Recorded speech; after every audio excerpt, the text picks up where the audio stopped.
Hi friends, welcome back to begin secrets. இன்றைக்கி நாம் பார்க்க போகிற வீடியோன்னு பார்த்தீங்கன்னா, சனி வக்ர பெயர்ச்சி 2024 எப்போது, அதன் தாக்கம் சுபமா அசுபமா?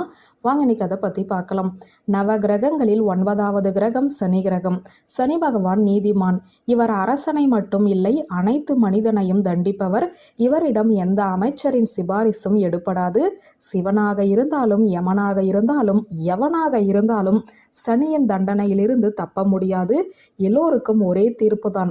அரசனை ஆண்டியாகவும் ஆண்டியை அரசனாகவும் மாற்றுவார். சனி பகவான் எல்லோருக்குமே கெடுதல் செய்ய மாட்டார். அவரவர் கர்ம வினைகளுக்கு ஏற்பத்தான் பலன்களை கொடுப்பார். சனி பெயர்ச்சியால் யாருக்கெல்லாம் பாதிப்பாக இருந்ததோ அவர்களுக்கு சில நன்மைகள் நடைபெறப் போகிறது. சனி பெயர்ச்சியால் யாருக்கெல்லாம் சாதகமாக இருந்ததோ அவர்களுக்கு சில பாதிப்பு உண்டாக வாய்ப்புகள் அதிகம். முதலில் சனி வக்ர பெயர்ச்சி என்றால் என்ன? சனி பகவான் ஒவ்வொரு ராசியிலும் 2.5 ஆண்டு காலம் தங்கியிருந்து 12 ராசிகளுக்கான பலன்களையும் தரக்கூடியவர். இந்த நிலையில் இவர் இந்த 2.5 ஆண்டு காலத்தில் சில முறை வக்ர பெயர்ச்சி என சொல்லப்படும் பின்னோக்கி நகரும் மற்றும் மீண்டும் நேராக நகர்தல் என தன் இயக்கத்தை கொண்டிருப்பார். வேத ஜோதிடத்தின்படி கிரகங்கள் அவ்வப்போது வக்ர நிலையிலும் வக்ர நிவர்த்தி பெயர்ச்சியும் அடையும். இது மனித வாழ்விலும் பூமியிலும் நேரடி தாக்கத்தை ஏற்படுத்தும்.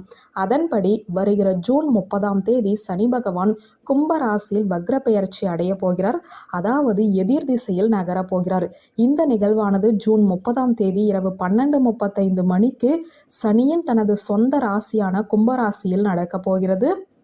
நவம்பர் 15, 2024 வரை சனி கும்பத்தில் வக்ர நிலையில்தான் பயணிப்பார். இப்படிப்பட்ட சூழ்நிலையில் சில ராசிக்காரர்களுக்கு சனி பகவானின் சிறப்பு அருள் கிடைக்கும். அதாவது இந்த ராசிக்காரர்களுக்கு வேலை மற்றும் வியாபாரத்தில் பதவி உயர்வு, சம்பள உயர்வு கிடைக்கலாம்.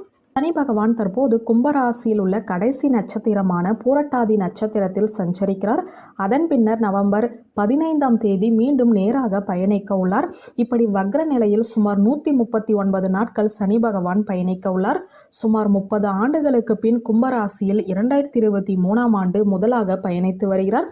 இந்த நிலையில் சனி பகவான் ஜூன் 30ஆம் தேதி கும்பராசியில் வக்ர நிலையில் பின்னோக்கி பயணிக்க உள்ளார். இந்த சனி வக்ரமாவதால் அதன் தாக்கம் சுபமா அசுபமா? சனி வக்ரமாவதால் அதன் தாக்கம் அனைத்து ராசிகளிலுமே காணப்படும். அதுவும் சில ராசிக்காரர்களுக்கு பொற்காலமாக இருக்க போகிறது. மேலும் நிதி நிலையில் நல்ல உயர்வும் தொழிலில் முன்னேற்றமும் ஏற்பட உள்ளது.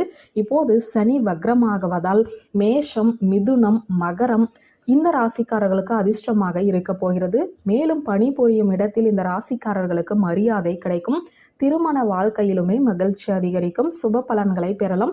மேலும் உத்தியோகத்தில் இருப்பவர்களுக்கு இந்த நேரத்தில் பதவி உயர்வு, சம்பள உயர்வு போன்றவற்றை பெறலாம்.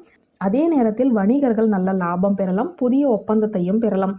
இப்படியாக அதிகமான சுப பலன்கள் கிடைக்க போகிறது. வியூவர்ஸ், இந்த வீடியோ உங்களுக்கு பிடித்திருந்தால் லைக், கமெண்ட், ஷேர் பண்ணுங்க. நன்றி.